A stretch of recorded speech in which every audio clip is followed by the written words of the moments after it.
Ready? 5 seconds. Start.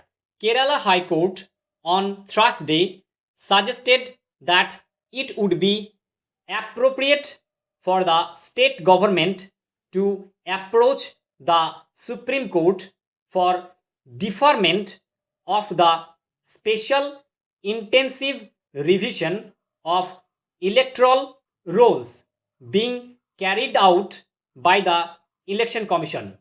Taking up the Kerala government's plea, Justice V.G. Arun said that since similar petitions from Bengal, Bihar, and Tamil Nadu were pending before the Supreme Court, it would be appropriate for Kerala to move the apex court.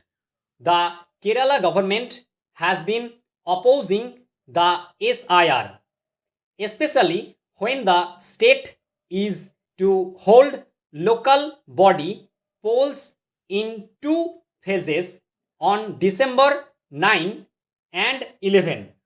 The state government highlighted administrative and logistical challenges because of the upcoming elections.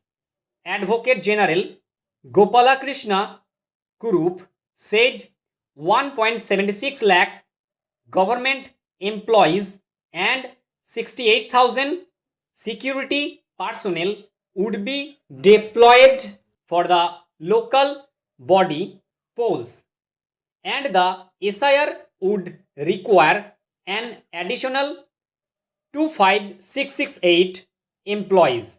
Next para, the state said that if the SIR is implemented at this juncture, the government machinery would come to a standstill. The High Court will give its verdict on the writ petition on Friday.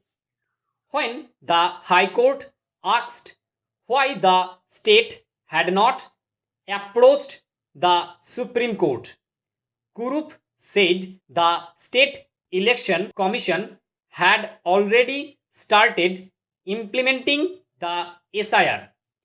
Senior lawyer Rakesh Dwivedi, representing the Election Commission, clarified that half of the SIR exercise has been completed in Kerala. The preparation for the SIR had started in October, and the enumeration forms are being distributed. Voters' complaints will be taken up on December 4, and the draft voter list will be prepared between December 5 and December 8. The draft roll will be published on December 9. The first phase of the local body polls. Stop.